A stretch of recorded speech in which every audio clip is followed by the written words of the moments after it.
Episode 6 of Spooky Month just dropped, so in this video, I'm going to go over the lore of the Spooky Month series and also talk about all the secrets and references that pop up in this particular episode. Now, episode 6 is called Hollow Sorrows, and it begins with us getting a bit of a flashback from the POV of Malik, who acts as like the main antagonist for this episode. Then we cut over to Leela sleeping and the two thieves breaking into her house again. We initially saw the two thieves back in episode 2 when they claimed that they were looking for the stuff, and while we still don't know exactly what the stuff is, I assume that it has something to do with Skid's father, or more accurately, some of his belongings. Now, a little fun fact here is that there's a Ouija board on the floor, and while initially I didn't think much of it, when I typed in the letters here into Google, they actually mean blowjob in Argentinian. Something else that you may have missed is the ashes and the eyeballs in the bucket here. And I think that this is supposed to be Dexter. I'm sure you all remember that his doll body was thrown into an oven and burnt up, leaving him as a pile of ashes and eyeballs. Also, Dexter has a very distinct set of eyes, one of them being small and black while the other one being large and hollow looking, just like we see here. Next, we see this large spider-like creature start to come down from the ceiling, and I have a theory about this creature, but I'll talk more about it as we progress through the episode. We also see the picture of Leela and her husband here, and this is right before we see the mannequin blocking the door. And honestly, I still think that the mannequin is in some which way or form Skid's father. But with the introduction of this spider, we do have another possibility now. Now, it seems that Leela is finally fed up with people breaking into her house because she is ready to fight the thieves off when they come downstairs and manages to kick them both out without needing the help of the police. But judging by the mess in her house, it seems that she's also having a hard time coping with all the drama that has happened in the last 5 episodes. And based on this line by Skid, "Are you throwing away that stuff, Mom?" No. Listen, it's just been a rough day. I think it's safe to assume that a lot of the mess that she's piled up is actually her husband's old items, and she seems to be considering throwing them out. And I think this implies that Leela may understand that her husband was a part of this cult in some way or form. We still don't know if he was a good guy or if he was actually evil, but I think she's fed up with having his stuff in the house. Now, during this time, we see Leela call her friend June because she needs to unwind and get a drink. And while I don't think it's super important to the lore, I found it kind of funny that there's a reference to the Exorcist movie in the background, which may have been like a way to foreshadow Father Gregor having such a large role in this episode. Next, we see Lila calls Pump's house to see if she can leave Skid with them while she goes out, and a sad scene happens here. We see that Pump is very disappointed that his parents haven't come home and haven't called. And we can tell that the grandfather feels very sorry for his grandchild, and he even sneaks out of the house while Pump and Susie are arguing. Now, after this, we see Lila drop Skid off and Susie retreats to her room, but not before telling the boys to not leave the house, which is what they do almost immediately. And then we are presented with some scenes of Skid and Pump annoying people around town. The first being the people at the toy shop. Some fun facts in this scene is that we see a lot of iconic characters in the background, starting with this character here from the Cult of the Lamb. I think this crying baby is supposed to be Isaac, and the 20% off cutout is from Toho, I believe, and this shouldn't be a surprise because Senior Pelo has done a lot of stuff with Toho. And if I'm not mistaken, in one of his older animations, he even did like a whole little love letter to them for like their 25th anniversary. And as a side note, the reason that the boys were burning the Happy Fella dolls is because they think that they might be possessed by Dexter. And if you recall back in episode 4, burning was the only way that they can actually get rid of the possessed doll. The next victim is Kevin, and we see the boys come into his shop and wreck his display and steal some of his candy before heading outside and running into Frank.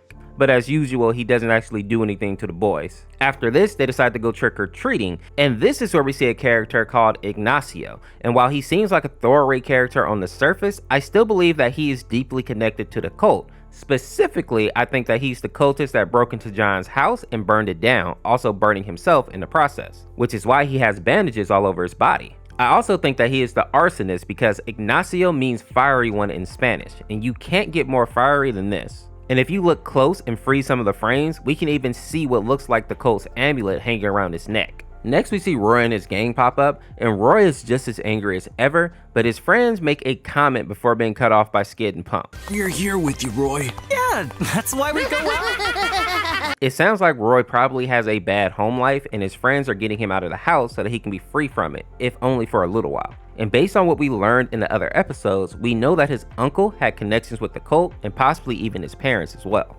Next, we see the boys lick the car window of the mayor, who is in the car with this guy that I don't know, and also Rick, who looks as miserable as ever. But one thing that I want to point out about the mayor's scene is this line here. "I already told them to send the body."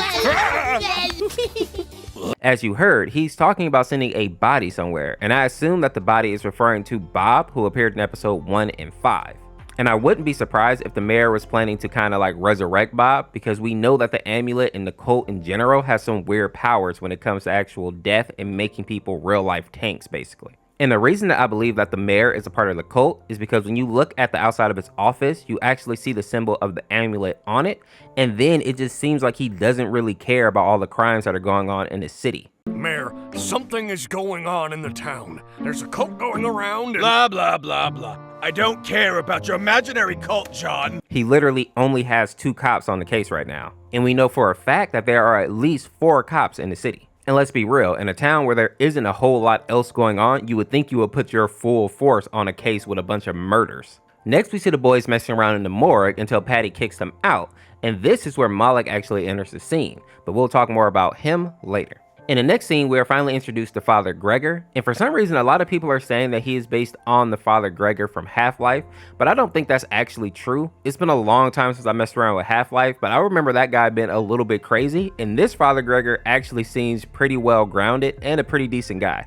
Now in this scene, he's talking with Dexter's mother and watching a video of him catching cats, which is a reference to his intro to Lila in episode 3. Dexter the Exterminator, at your service. I kill rats, bats, cats, and everything fast. Wait, you kill cats? Oh, no. I love cats. I'll hug them until their brains are out. And for those of you that maybe didn't watch that episode, let's just say that he's not catching those cats to release them or to take them to the vet or something. He's definitely going to murder the cats. I kind of feel bad for the old lady though, because it seems like Dexter was the only person that she had in her life, and now he's dead. But there is one line that makes me think that this old lady may not be a good person. And that is when she says, I lost my trust in everything, and all I have left is hope. Now later in this episode, we'll find a picture of a little girl named Hope. So keep that in mind, and I'll speak more about it when we get to that part of the episode. But the more that I watch Spooky Month, the more that I believe that most of the adults are evil in this town. Which is why I was honestly surprised to see Father Gregor actually seem to be a good guy. And we see the first example of this when Skid and Pump walk up to the church trying to get in, and we see this exchange between the 3 of them. And where are your parents? My parents work a lot. My mommy's not feeling good. What about your father? Oh, I understand. You need to behave yourselves in the eyes of the Lord. I will be your guide, and I know your parents would be proud of you. Yay! Gregor could tell immediately that Skid and Pump were having a hard time, and not only offered to help them, but also gave them words of encouragement, which may not seem like a big deal, but it does really speak to the fact that he is a good man. And with that, the 3 of them actually go out to seek forgiveness for all the people that Skid and Pump feel like they may have wronged. In the next scene, we see Officer John and Jack go to the morgue to speak with Patty, and we're hit with this scene. People have been saying that this is a reference to a video of Scout standing in a padded room after killing a bunch of people, and this may be true because there is at least one other Team Fortress 2 reference in this animation. Now overall, I think that this scene was just to show us that Malik has definitely possessed Patty at this point. And for the people curious about what's on the board here, I already checked it out and there's nothing of real substance here, but if you feel like you want to just read it, go ahead and pause and look at it. Next, we see Skid and Pump go back to the toy store to seek forgiveness from the guy in the Happy Fellas costume, and we see this interaction. When did you get your forgiveness? Well, I was this close to getting a date. Just leave. You mean the girl? Oh, but you were touching her. Oh, whoa. That sounds bad, kids. Were you going to stab her? Well, it's not Children! It seems that Skid still believes that any Happy Fellas doll or person in the costume may be evil, while Pump seems to be aware that this person isn't Dexter. And I assume this is because Pump was given the ability to see supernatural things from eyes. Now in the background of this scene, we see more Toho characters and a bunch of different references on the television. I saw Pepino here for sure, and I know this guy is some type of meme, and this is supposed to be South Park, but I don't recognize the rest. Put down in the comments if you know any of these characters on the screen here. Now after that, we go back to the candy shop, and something that a lot of people missed was this Happy Fellas doll in the candy machine here. I don't think there's any hidden meaning here, but it is interesting. Now Skid and Pump come to the candy store because they feel bad about never paying for their candy, so they drop a ton of money on the counter to pay for it. But being the good guy that he is, Kevin refuses the cash. And then there's a brief scene where Kevin and the priest kind of get into it a little bit. Kevin basically thinks that Father Gregor may be a creep, which shows that Kevin does care about the boys in his own way, but luckily it doesn't escalate, and Gregor leaves Kevin with some holy water before they leave. And I could be wrong about this next part, but after they leave, the store gets flooded with customers, and it reminds me a lot of an indie game called Moonlighters. The scene has the same bell sound as the customers start to enter the store, and we even see this guy's eyes turn yellow, just like customers do in the game when they find a good deal. The next scene, we see Frank pull up and tries to give the boys a ride, but the priest gets a bad vibe from him and rejects the offer. Something that I find interesting here is that people are saying that this scene proves that Frank is a uncle to the boys, but this is obviously not true. I think he says like a uncle because he was friends with Leela and Pump's parents growing up, which is why he never actually hurts the boys, even though we know that he does kidnap kids. Something else that I want to point out in this scene is the flyer on the ground here that says no guns, showing that the mayor has outlawed guns in the town, which will become important later on in the episode. Next, we see Patty, who is possessed by Moloch, walking past the neonatal room, and each of these babies seems to be a reference to different characters. I think this one right here is one of those spirits from the movie Spirited Away. I know that this guy right here is Boji from Ranking of Kings, which is a surprisingly fire animation. If you haven't checked it out, you need to. I think that this little guy here is Isaac from The Binding of Isaac, and the last two I have no idea, but I would like to think that this baby right here is Luffy because he has this big chunk of meat, but I think if it actually was Luffy, he probably would have the iconic straw hat. Next, we see Dexter's mother come to speak with Patty, saying that she has an appointment with the doctor, and this is the second red flag that I found for this old lady, because I think that the doctor is a part of the cult as well, and it will make more sense in this next scene when we see Skid and Pump go to apologize to Ignacio. Something I want to point out about this interaction is that Ignacio says that he will cremate the boys, which means that he will get rid of their bodies by burning them until they turn to ash, which is another reason I believe that he is the cultist that burned down Officer John's house. He obviously has an affinity for fire. The second important event in this scene is when Ignacio picks up the phone to call someone, and we see the doctor hang up the phone in the very next scene. And this is why I think that Ignacio, the doctor, and the old lady are all cultists. Dexter's mother wasn't meeting the doctor for a checkup, but rather for some cult business. After the call, we see the doctor head over to the morgue, and the room is in complete disarray. And before the doctor leaves, he says, You are in trouble. Now, I thought this was a weird response. He didn't even look to see if Patty was okay or if someone had vandalized the place. And it's hard to tell if he just doesn't care or if he expected this in some way. But what I know for sure is that this guy either is not a real doctor or he's a evil cultist doctor. In the next scene, the boys are separated from Father Gregor for a moment because the mayor pulls up and wants to speak with the priest. So the boys go over to apologize to Roy and the gang, and they are promptly beaten up by Roy. But before the pounding, we do get to see this scene between Roy and his friends. We understand you. We're here for you, dude. Thank you, guys. I just wish things weren't. Hi! We just want to You want me to punch you? Oh, I'll be glad to. Don't you dare, Roy! Stop! It seems like he really is opening up to them about how bad his life is, but that doesn't stop him from being a jerk, I suppose. It is good though to see that Robert and Ross have kind of matured over the course of the series so far. Something else that I want to point out about this scene is what the mayor says to the priest as he's driving away. Well, we'll meet again, Father. Hopefully soon. The Lord be with you, Mayor.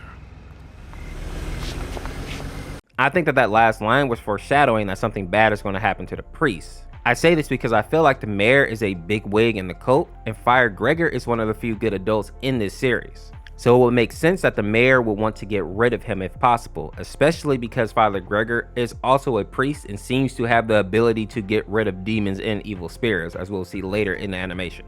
And the next scene is a good example of this because this is where the action really starts to happen. When Skid and Pump make it back to the hospital, we see them enter the morgue, and this is where we see Mullock standing in the corner. And while Skid and Pump are not afraid because they recognize who it is and they don't think Mullock actually means to do them harm, Father Gregor realizes that he is looking at a demon and he needs to get the kids to safety.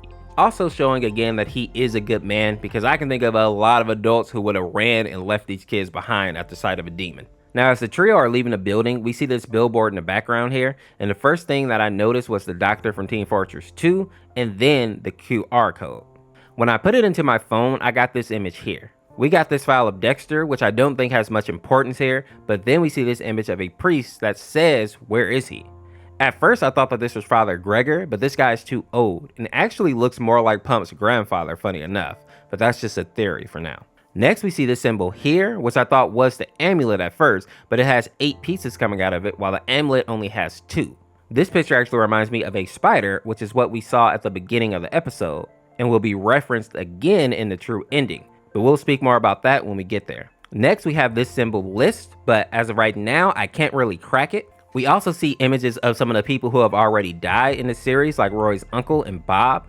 And at the bottom of the page, we have 3 JPEGs that we can go view and a binary code. Now, when I tried to crack the binary code, I came up with the number 8 for one of the lines, but the other line just came up with a question mark. So as for now, this is kind of a dead end for me. And I feel like even if I was able to crack both of the codes, it would just be random numbers, so I still wouldn't really know what to do with them. Now, on the first JPEG, we see this image of the forest at night, and when zooming in on the image, I found this V symbol and also a Z on the tree.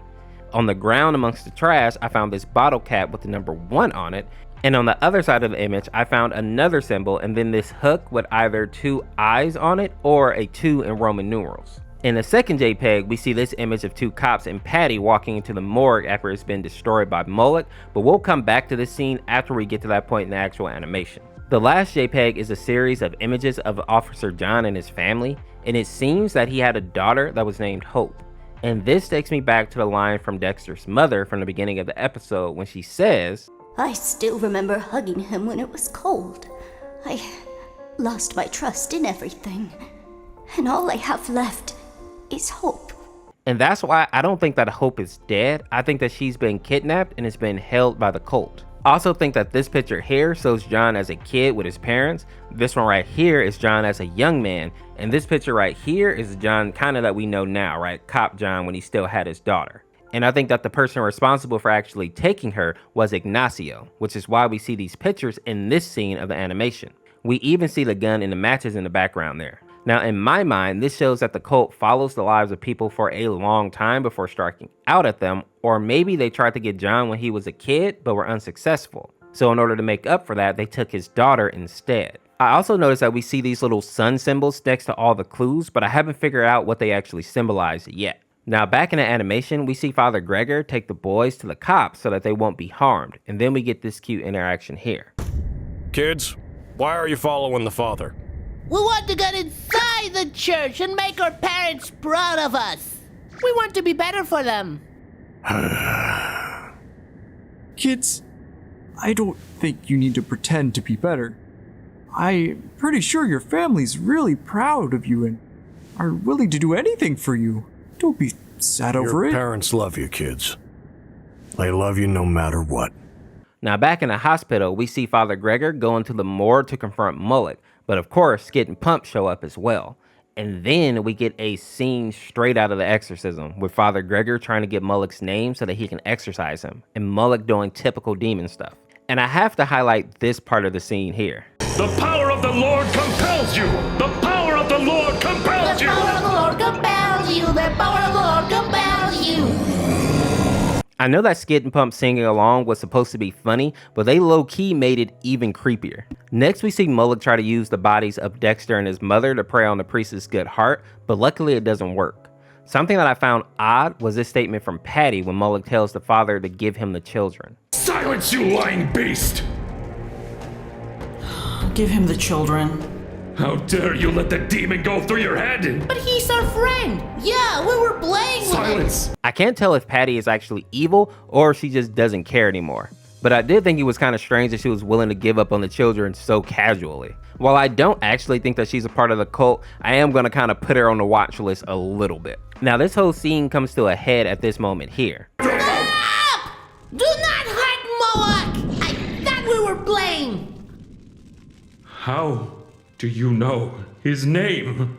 We brought him here, but then he escaped. He didn't. What? You two brought a demon to this realm. You have drowned this town in sin and think it's a game? The boys do manage to give Father Gregor a big leg up because now he knows Moloch's true name. But Father Gregor is definitely upset at this point. And based on his reaction, he must not have any idea about the cult in town, because if he did, he would know that the town is already corrupted. Moloch just makes it a little bit worse. Now, Moloch does end up escaping from the priest while he is distracted, and since Skid and Pump still think that this is a game, they run off after him. That's when we see this scene where Patty comes up to the police car asking to be a cop so that she can actually legally have a gun. And based on what she's been going through, I don't really blame her. And this is a good time to go back to the second JPEG image now that we actually know how the morgue got destroyed. When doing some close-ups of the image, I actually found a few clues here, starting with this bottle of pills on the floor with 4 zeros on the label. The second clue is this can that has a Y on it, and it also has another one of those V symbols. The next clue is on the medicine cabinet here, and we see an E on the hinge and then also a 2 on the wall there, and there may also be a faded V on the bottle here. And the last clue is another bottle here with 4 zeros on it again. Now, I still haven't figured out what these little hints are leading to, but if any big brains figure it out, let me know down in the comments or send me an email, because I do plan to make a video kind of explaining these little clues when I can actually crack them. Now, back in the animation, we see that the mayor and his lackey meets up with the hobomen to see if they can actually get them to destroy a building. While they don't reveal which house it is, I think that it's going to be the old creepy house on the hill where Roy's uncle died and where the cult meets up. I think the mayor is aware that people are starting to catch on to the cult and maybe wants to destroy the house and start a new base of operations to kind of cover their tracks. Next, we see Mullock being chased by the priest and hopping into different bodies as he's trying to escape him. Something that I want to note here is that Ignacio fires his gun at Mullock and doesn't seem to care that the mayor has outlawed guns in his town, which is another reason that I believe Ignacio and the mayor are both cult members, which would explain why he doesn't fear punishment. Ignacio also didn't even flinch in the face of a demon, meaning that he's likely been around the paranormal before. I also like the fact that when Kevin got possessed, he's basically saved because of the holy water that Father Gregor left with them earlier in the episode. And then of course after that, we see Senior Pelo get crushed by Mullock here, and I'm pretty sure that he has like a self-insert in every episode that ends up getting hurt in some which way or form. Now eventually Mullock makes his way back to Skid's house, and the boys follow him inside where we see this exchange. Let me in. But you're already in. Oh, you can hide in my house if you want. Bodies. Hide in our bodies? Yes! After that, we see Father Gregor finally catch up and walk into the house that is now a complete mess, and he is then attacked by both Skid and Pump, who have been possessed by Mullock. But even though things seem hopeless for Father Gregor, he doesn't give up, and since he knows Mullock's name, he's able to exorcise the demon from the boy's body and then go up to the attic and exorcise Mullock for good, turning him into stone. Of course, Skid and Pump are devastated by this because they didn't realize that Mullock was actually evil this whole time, and they truly thought that he was their friend. Now, when Father Gregor is leaving the house, we see this scene where he refers to Leela as a bad mother, and while he isn't completely wrong, I think it was out of line for him to say it. Leela is doing better than most people considering all the crazy stuff that's actually happening in this town. Now, after that interaction, we see Father Gregor actually make his way back to his church where he's ambushed by cult members. And if we back up to the scene where Skid and Pump are walking to the church, it seems like they did actually foreshadow this, even though it just seemed like they were joking around. Let's go to the church! What do you think is inside? How about ghosts? Or a hanging corpse? Or a big cult? Or omnipresent eldritch being? Now next we see a cultist knock out Father Gregor, and the priest awakes in what I assume to be the cultist's hideout. And this is when he is guided into I's chambers.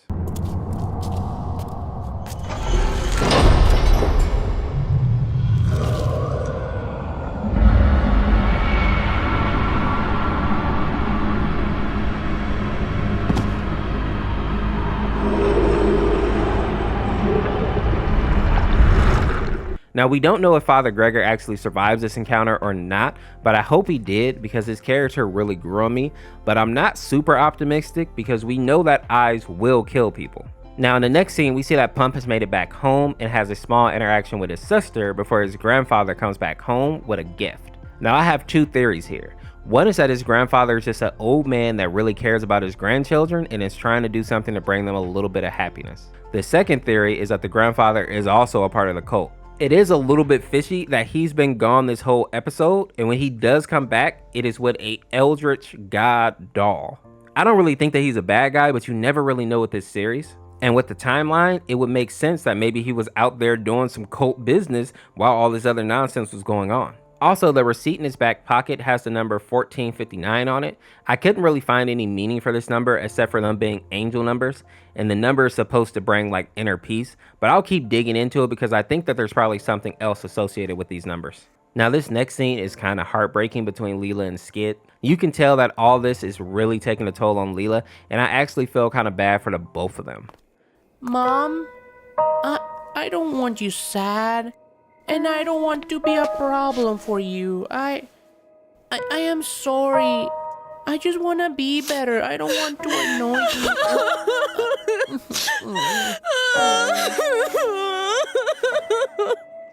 I really wasn't expecting this episode to be so emotional, but it was a nice change of pace for the series in my opinion. Now as the pair are crying downstairs, the camera starts to pan up to the attic and we see our spider friend again, but this time he's picking up the mannequin.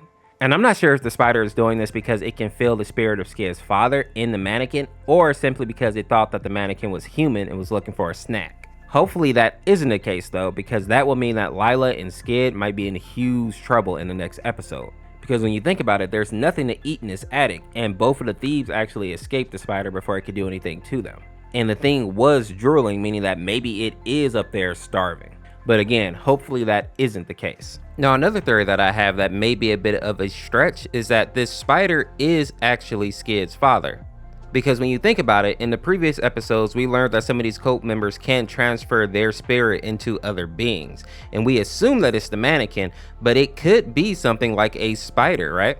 And the fact that this mannequin is like moving around or tilting its head doesn't necessarily mean that Skid's father's spirit is doing this, but what if it's the spider the whole time moving the mannequin with its threads? So it very well could still be Skid's father manipulating the mannequin, but it's just not his spirit moving it, but rather him using the webs of the spider to do it, right? Because obviously he wouldn't want to show his true form and end up dying before he's large enough to actually protect himself and his family. And it seems like as of now, he's kind of getting to that point because he seems like a huge spider. Now in the real ending over on Newgrounds, we see the fat and the skinny thief talking to the dealer in the mansion on the hill. And honestly, I never thought that we'd see the dealer again, but it seems like he's more important than he initially seemed. Now, something that I found interesting while looking at this scene is that we see this symbol that looks like a spider all over the cultist hideout, which again makes me believe that this spider is in some way connected to the cult.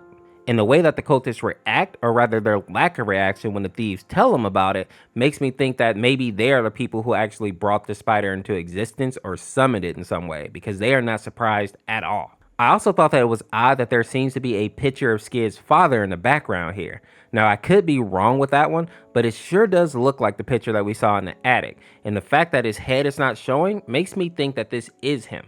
And I think that may also be the reason that the cult isn't too bothered.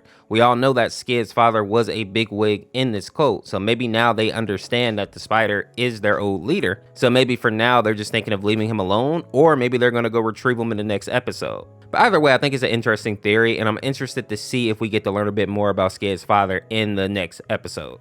Now, while we don't have a clear sign as to who's going to be the main bad guy in the next episode, I'm going to put my money on Ignacio. It seems like he's becoming more hateful and unhinged, and I wouldn't be surprised if he did something crazy in the next episode. But with that being said, make sure to go check out the full video on Senior Pelo's channel, and check out the link at the top of the description if you want to buy some of his merch. As always, thank you for watching, and we will see you tomorrow with another video. Peace, peace.